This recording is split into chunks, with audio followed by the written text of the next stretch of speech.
Сәлем достар, бүгін сіздермен красный бархат тортын жасайтын боламыз. Бұл рецепт оригинал, себебі мен бұны мастер-класстан алған болатынмын, енді сіздермен сонымен бөлісемін. Ең алдымен ыдысымызға 3 жұмыртқаны жарып аламыз.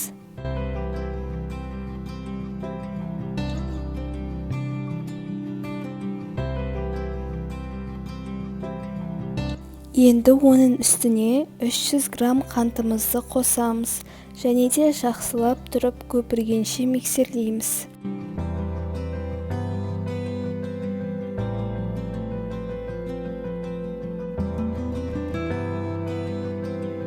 Міне осылай көпіргенше миксерлейміз. Бетінен жүргізгенде осылай іздер қалуы керек. Енді бізге 2,5% айран керек. Бұны бөлек ыдысқа 300 грамм құйып аламыз. Үстіне 200 грамм шемішке майын құямыз.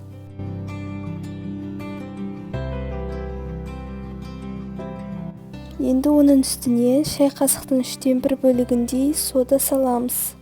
Красный бархат болғандықтан бізге қызыл түсті краситель керек. Мен осындай декорапты қолданамын және одан 1 шай қасық салып, жақсылап тұрып араластырамыз. Негізі қасықты толтырып салуға болады, бірақ мен қатты қызыл қылғым келмеді, бірақ сіздер салсаңыздар болады.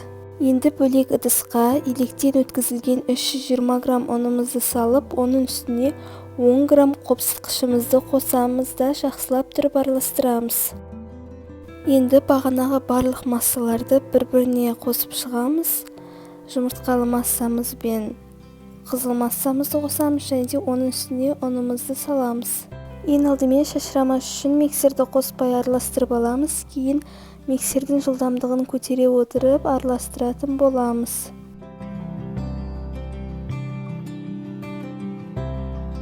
Міне менде сұйықтығы осындай болып шығады және де мен мына жерде тағы да біраз краситель қосып жіберейін деп шештім.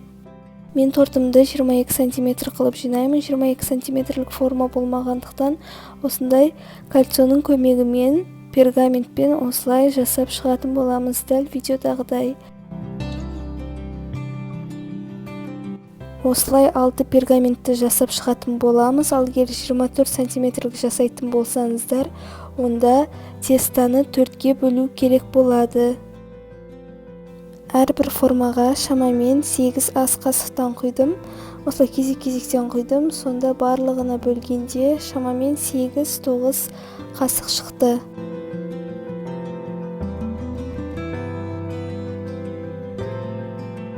Міне осылай барлығына құйып шығамыз. Қазір осыларды бір келкі қылып жаятын боламыз.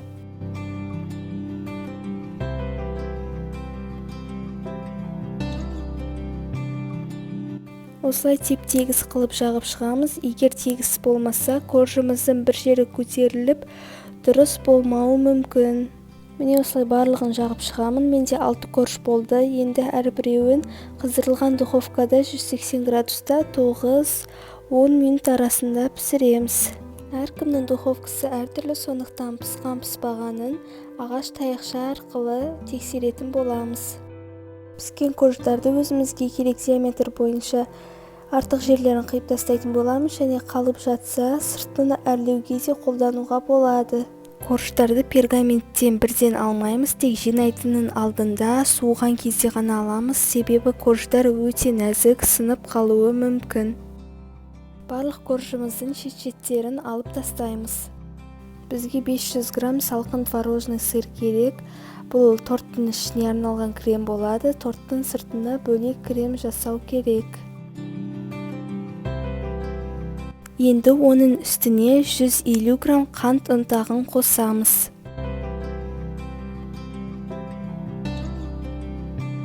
Және 250 грамм салқын сливке құямыз. Енді осы массамызды жақсылап тұрып миксерлеп аламыз. Миксеріміздің жылдамдығын біраздан қосып отыратын боламыз. Міне осылай іс сияқты қала бастаған кезде миксерімізді тоқтатамыз. Және де креміміз осындай нәзік болып шығады. Көп миксерлесеңіз сливке еріп кетуі мүмкін және креміміз кесек-кесек болып жүретін болады. Тортымыз жылжып кетпес үшін осылай подложкаға біраз крем жағамыз және де үстіне қазір коржымызды қоямыз. Коржды абайлап алу керек. Егер корж дымқылдау сондай жабысқақ болып тұрса, бұл жақсы, себебі кейін тортымыз сочный болып шығады. Осылай 2-3 қасық кремімізді жағып, спатуланың көмегімен немесе ол болмаса қасықтың көмегімен түзулеуге болады. Кремді біркелкі қылып жағуға тырысыңыз, себебі ортасында көп қалып қойса, онда тортымыздың ортасы көтеріліп тұрады.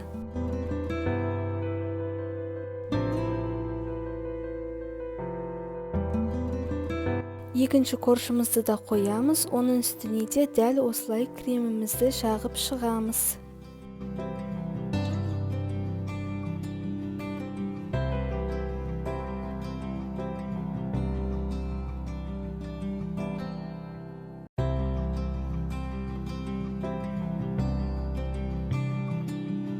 Міне осылай 3-ші, 4-ші коржымызды қойдық. Қазір 5-ші коржымды да қоямын. Кремін жағамыз дәл осылай, және де 6-ші коржымыздың үстіне крем жақпаймыз, себебі оған басқа крем қолданатын боламыз.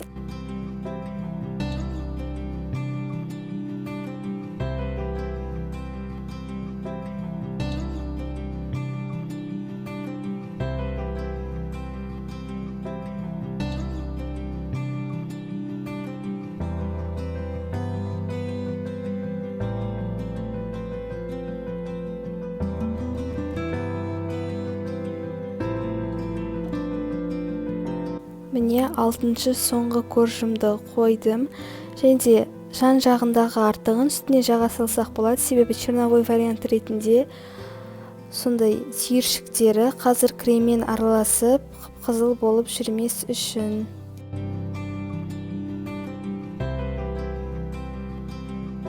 Енді бізге отстатная немесе пищевая пленка керек болады. Егер пищевая болса, үстінен астына дейін жауып шығасыздар және сыртына осы кольцоны қысып тұрып кигіземіз. Осылай тоңазытқышқа кемінде жарты сағатқа қойып кетеміз. Тортымызды тоңазытқыштан шығаратын алдында сыртына крем жасап аламыз. Ол үшін 500 грамм салқын творожный сырға 100 грамм қант ұнтағын қосамыз. Енді үстіне 100 грамм салқын сливкімізді құйып, тағы да жақсылап тұрып миксерлейміз.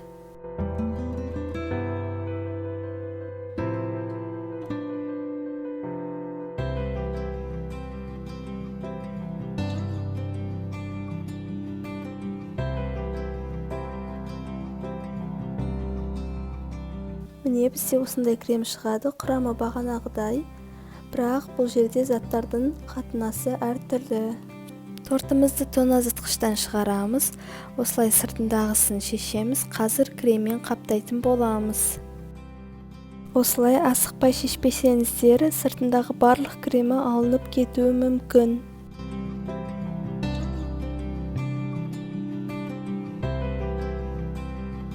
Енді кремімізді осындай салафанға қапқа салып шығамыз. Бұл қазір торттың сыртына жаққанда өте ыңғайлы.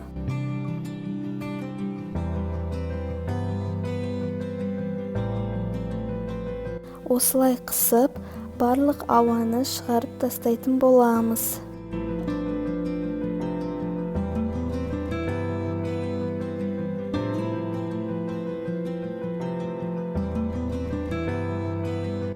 Шпательдің көмегімен осылай бағанағы кремімізді жан-жағына үстіне жағып шығамыз. Ең алдымен осылай қысып тұрамыз да кремді жан-жағына барлық тесігін жауып, жағып аламыз.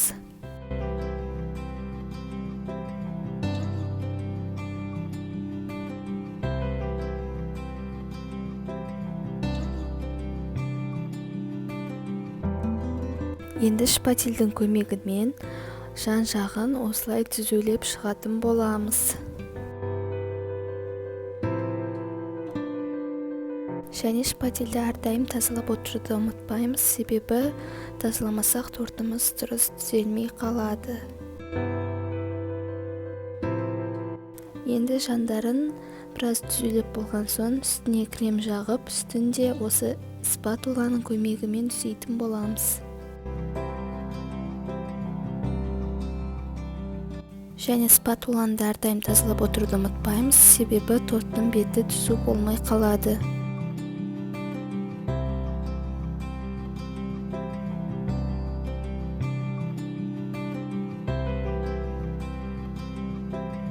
Және ашық қалып қойған жерлерді осылай кремді спатуламен алып, осылай жағып қайтадан түзеуге болады. Мен тортты бірнеше рет қана түзулеп көргенмін, сондықтан менің жасағаныма мән бермеңіздер, сіздерде бұдан да күшті шығады.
Және де торттарыңыздың беті түзу болсын десеңіздер, осылай шет-шетін шығып тұрған істеуге болады. Мен қазір бұларды қалдырып қоямын, себебі бұл жерді кондуринмен бояйтын боламын.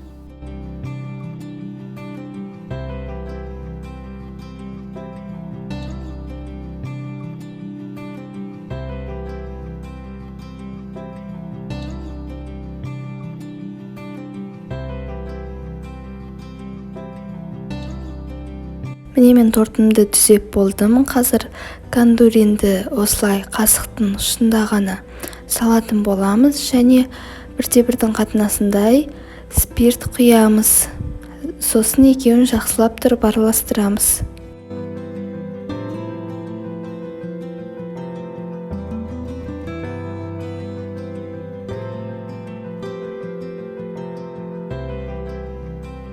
Міне осылай кисточканың көмегімен жаңағы түзулемеген жерді, әдейі қалдырып қойған жерді осылай сол жерге кондурин жағып шығамын.